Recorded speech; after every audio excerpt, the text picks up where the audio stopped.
In today's session, let us discuss the ray theory of transmission. In this, we are going to discuss four different things. The very first thing is the basics, how the structure of optical fiber exists.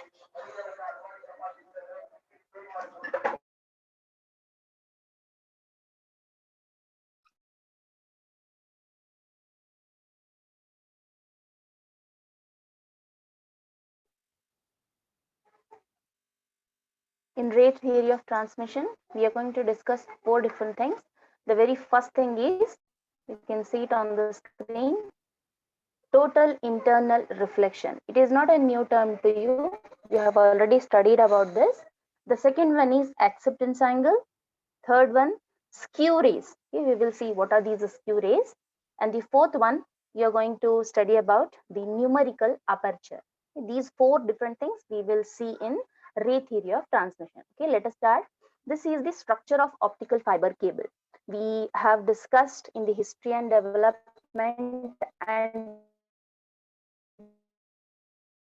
we have been telling again and again that in the general system, the optical fiber cables, they are acting as a medium of communication. So they are the cables which act as a waveguide. So this structure is actually the optical fiber waveguide, that you can see it of a medium.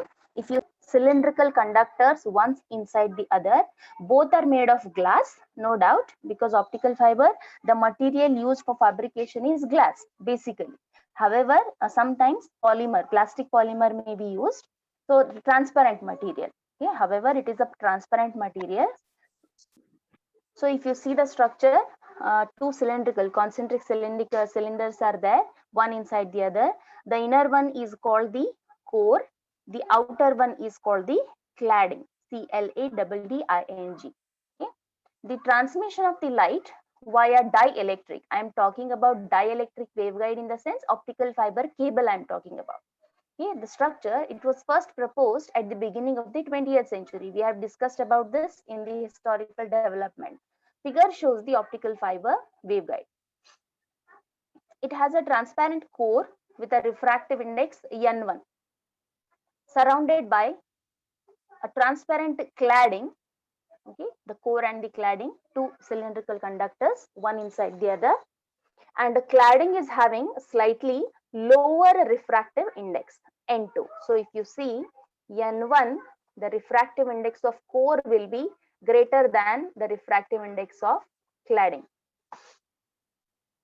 The cladding supports the waveguide structure, and also when sufficiently thick, when it is thick enough, it will reduce the losses, okay, radiation losses into the surrounding air. So whenever the light travels into this optical fiber waveguide, because of the structure, because as N2 is having its lower refractive index, and because of the structure it is made, the cladding will support in many ways. First of all, it will support the structure. Otherwise, sirf agar core hota to, there will be what, the possibility of breaking out of the material. We have seen what are the advantages of optical fiber cable. One of the advantage was flexibility, because of its high tensile strength, we have seen. So probably that could have not been possible without the support of cladding. Okay, so it will support the waveguide structure, and also when it is thick enough, it will reduce the radiation losses that are going into the surrounding air. The light energy, it travels in both core and cladding, allowing the associated fields to decay to a negligible value at the cladding air interface. You will see about, you will understand the meaning of this second point when we study further about total internal reflection and acceptance angle. With the help of a figure, we will see how, at the core cladding air interface, what is going to happen, what should be the angle, the criteria you are going to see in detail. And as I said, it will cladding, the uses of cladding. First of all, it will support the waveguide structure. That's why it adds mechanical strength. Second one, it will protect the core from the external environment. That's why we don't require further insulation or protection of the optical fiber cable. Okay, one more insulation or the what plastic casing and all is not required for it. It will restrict the light ray to get it escaped. So that's what total internal reflection is occurring. We will see how it happens. These are some of the advantages, and this is the structure of a optical fiber waveguide. Okay, let us first see what is total internal reflection.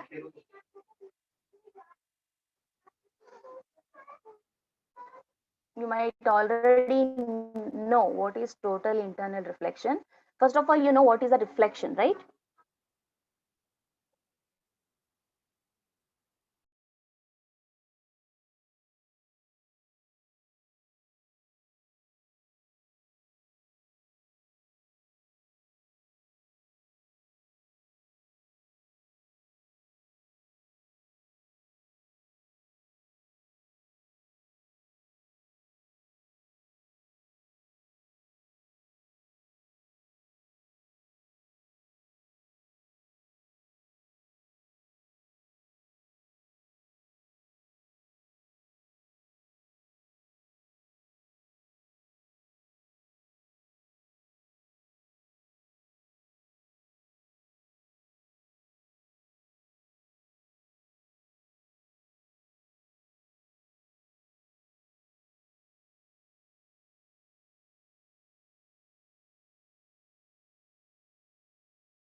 Okay, fine.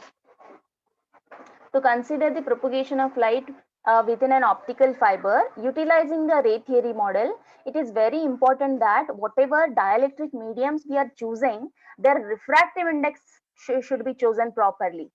For example, in case of the optical fiber waveguide, we have chosen the refractive indices N1 and N2, wherein N2 value is slightly lower than N1. So choosing of refractive indices for dielectric medium for light propagation is very important.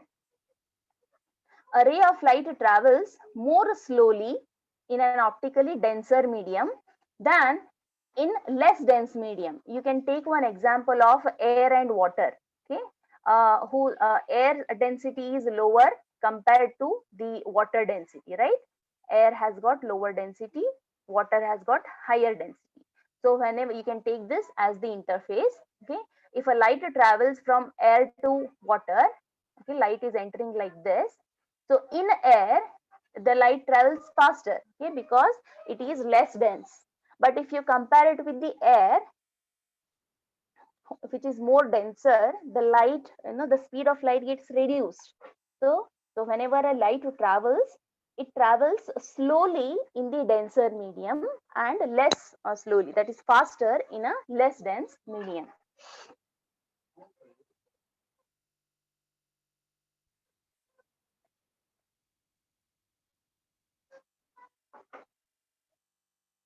And refractive index will give the account of this measure of how the light is behaving in different mediums having different values of n1 and n2. Now coming to the total internal reflection concept. Whenever a ray is incident on the interface between two dielectrics, we have seen just now in the figure. Let me draw it here. If this is an interface, okay, this is first medium and this is your second medium, light is traveling in this form. Okay, so if this is the case, when a ray is incident at the interface, okay, this is your interface between two dielectrics of two different refractive indices. This is first, say n1, or you can take this as n2 and this as n1. Okay, the refraction is going to occur. So when the light travels and it comes near, approaches this interface, here it will bend a little, it will change its direction somewhat like this. Okay, if you draw a normal like this, perpendicular, this is your incident angle, okay, angle of incidence, and angle of reflection. We can I'll just show you how it is. Yeah, now I can show you here. This is having a refractive index n2, and the second medium is having the refractive index n1. Air is the second medium, glass is the first medium taken. Suppose we are the light is traveling from glass to air, okay, denser medium to rarer medium. If you just check out here at the interface, when it approaches, phi 1 is your angle of incidence. After this, at the interface, it will bend a little and there is a refraction occurring, and this phi 2 is the angle of refraction. We call this as incident ray, angle of incidence. This is the angle of refraction. Exit ray, or angle, refracted ray, you can say. Okay, a ray propagating in a dielectric of refractive index n1. Okay, the light is, how the light is traveling, it is traveling from n1 to n2, okay, glass to air. n1 approaching the interface, it is approaching the interface, it is making an angle of phi 1, angle of incidence is phi 1 to the normal at the surface of the interface, and there is a refraction of the ray at n2. So there going to be a refraction at the after the interface, that is in the second medium n2. The refracted ray is making an angle of phi 2. So the same figure is explained here. Important point to note here is the angle, if you compare phi 1 and phi 2, phi 2 is greater than phi 1. This is what is happening in refraction. Okay? Angle of refraction is greater than angle of incidence. A small amount of light is reflected back into n1. You can see in the figure. Can I change the color of this? Yeah.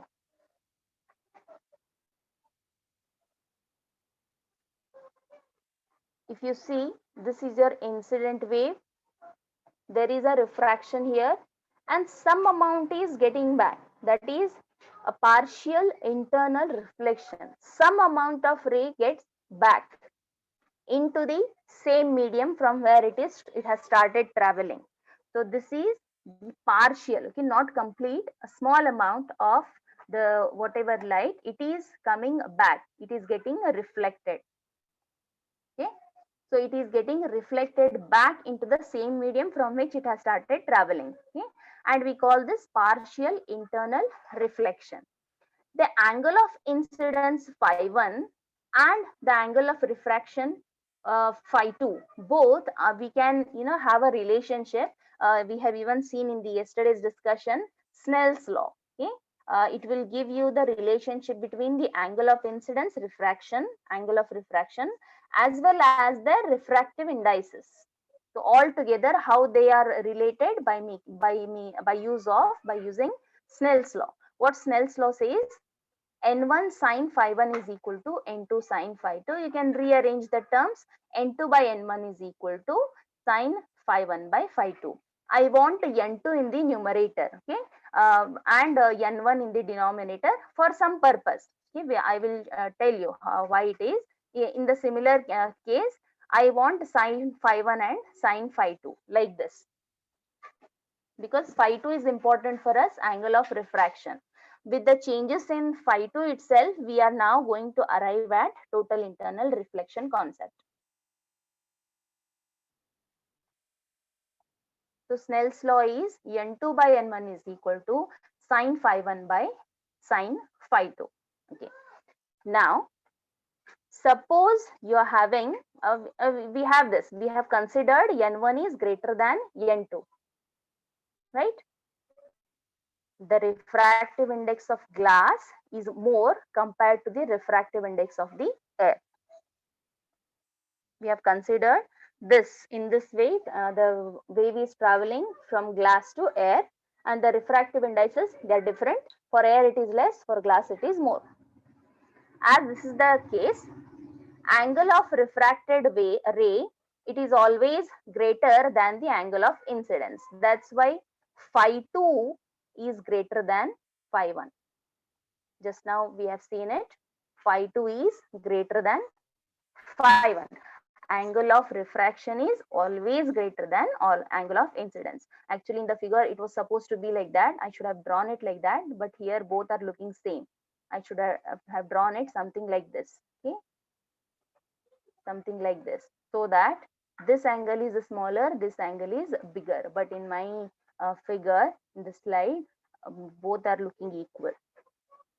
So you should supposed to draw it like this only. This angle should be less, this angle should be more.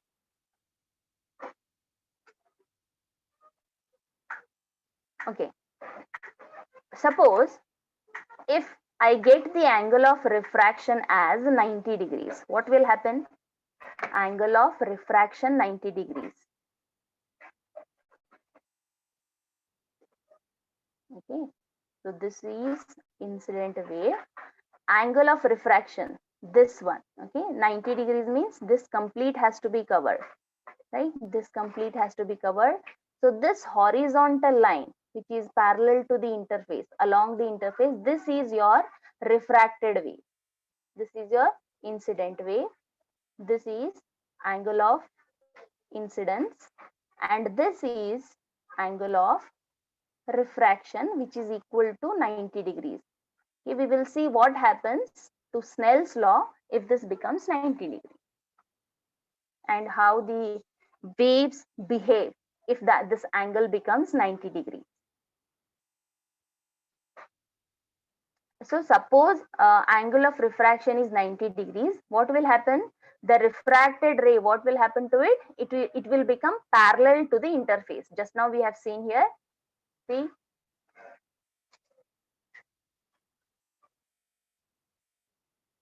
parallel to the interface. The blue line you can see, angle of incidence and angle of the incident ray and refracted ray.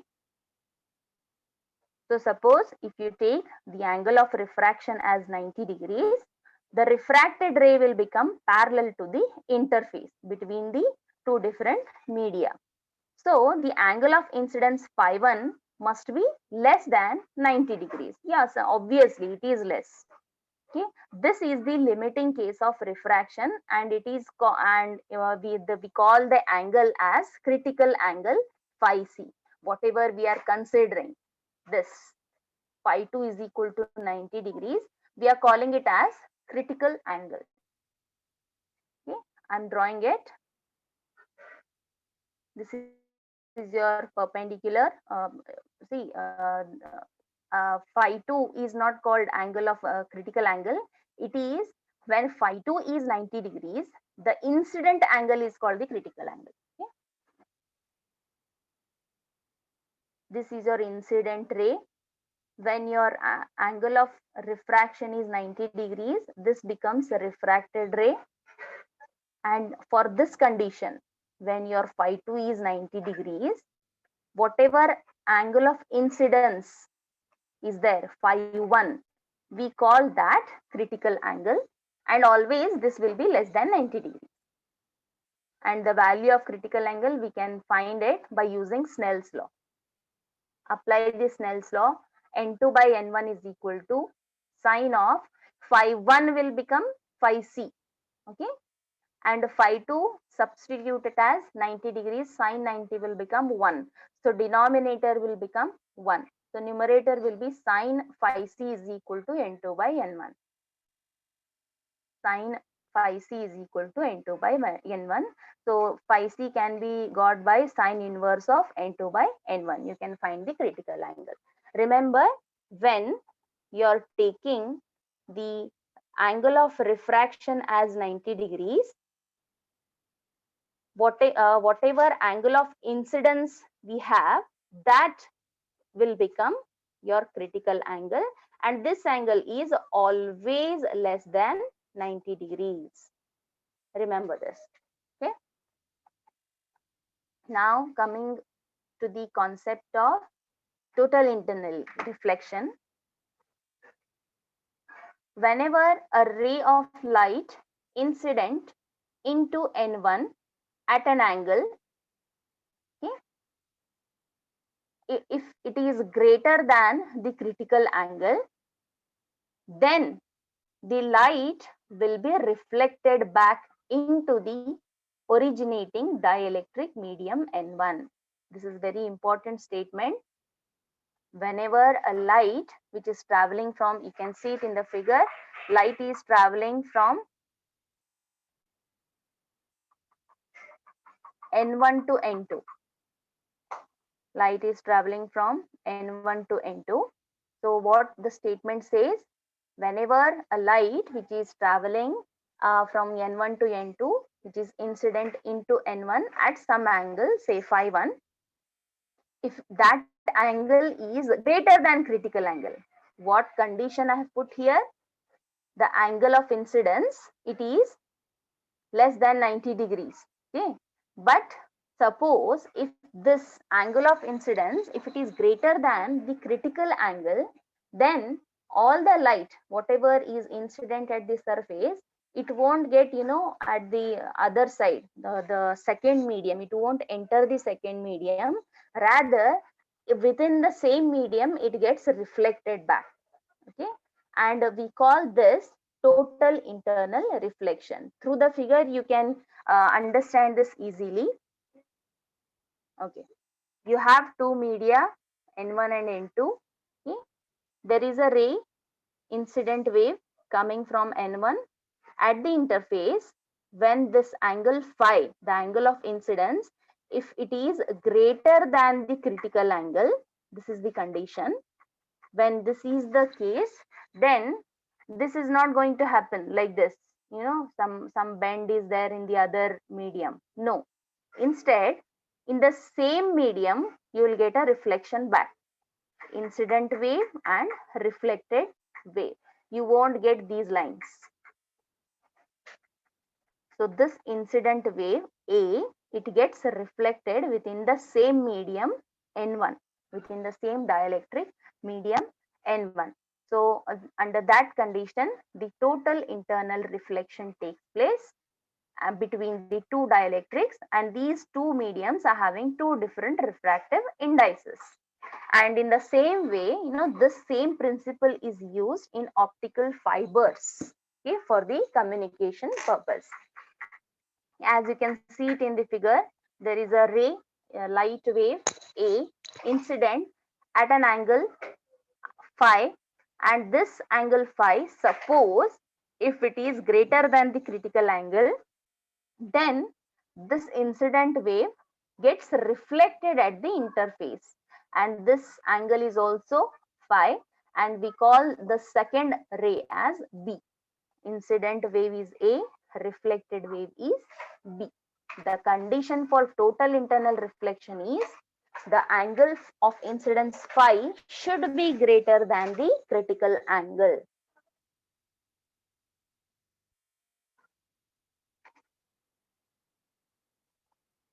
Now, as an example, within the optical fiber, how this total internal reflection concept is utilized, you can see it.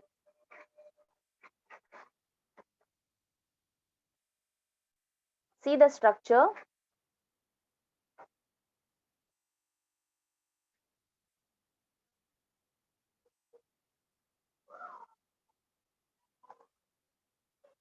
You can see there are 4 parallel lines running. This indicate an optical fiber. Let me show you.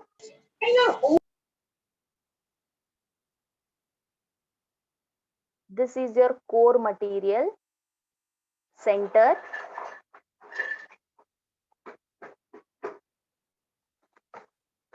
and whatever I am shading, this is cladding.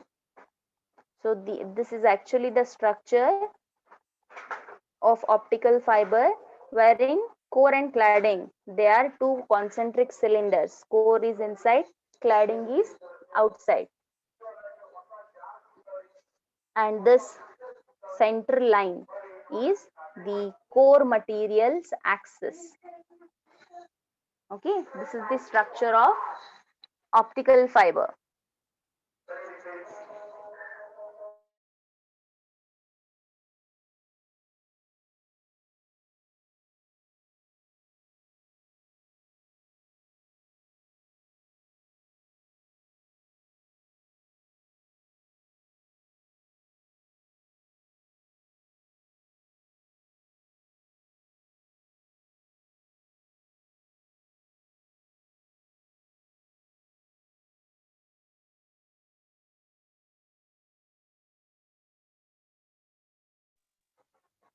So if you see the structure of optical fiber here, what is happening here? Through the optical source, the light wave enters, okay, inside the core I'm talking about, core material, okay, air and core, two different refractive indices. So the light wave from the air, it enters the core. Inside that, it hits the interface between the core and the cladding here. When the total internal reflection condition is met, what is that condition? The angle of incidence, it should be greater than the critical angle. If suppose this particular condition is met, what will happen? It won't travel inside the cladding. No, this is not going to happen. Instead, what is going to happen is, it gets, the wave gets reflected back within the same medium. That is, we are now into the core material. So it gets reflected back in the core itself, and then it travels. It will again at this interface, it will hit the interface. Here we have a cladding, and this is your core. So again, the total internal reflection condition is met. Phi is greater than the critical angle. Angle of incidence is greater than the critical angle. So again, the reflection will be inside the same material, same dielectric medium. Then again, it will hit the interface. So in this way, and so on, in this way, within the optical fiber, the wave travels. That's why for optical fiber communication, we are making use of this concept, total internal reflection. Very important condition is the angle of incidence should be greater than the critical angle. Let me just read it out. The transmission of light in an optical fiber via a series of total internal reflections. You can see it in the figure. I have shown you 3 total internal reflections. Okay, at 3 different points at the interfaces, the reflection is getting happened. At the interface of silica core. So core is made up of silica material, and the cladding, okay, it is made of slightly it's the cladding material is having slightly lower refractive index. So even that is also made of silica itself. Okay, it is shown in this figure below.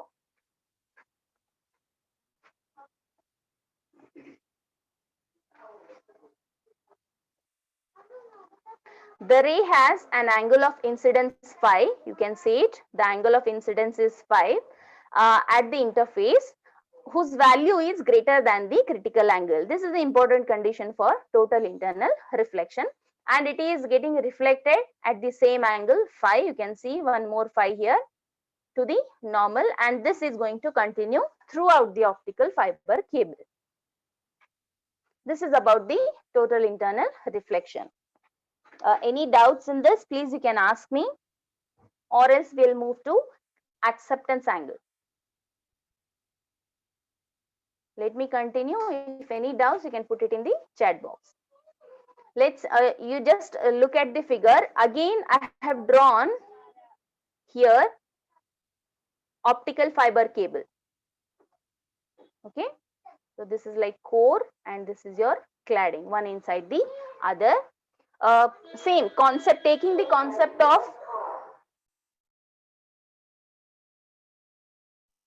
you can see it in the figure. This is your ray of light coming from some light source, optical source, say laser. Okay, and this is your angle theta a, with which it is getting into the core material. Okay, so air and core interface is this is the air core interface.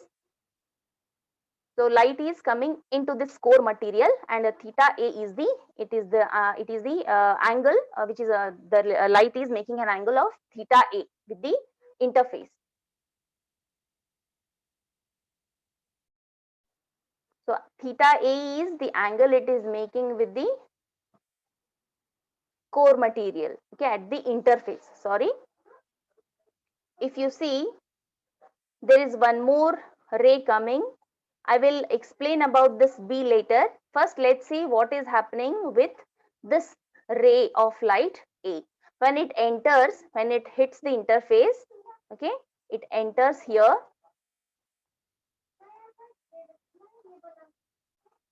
It enters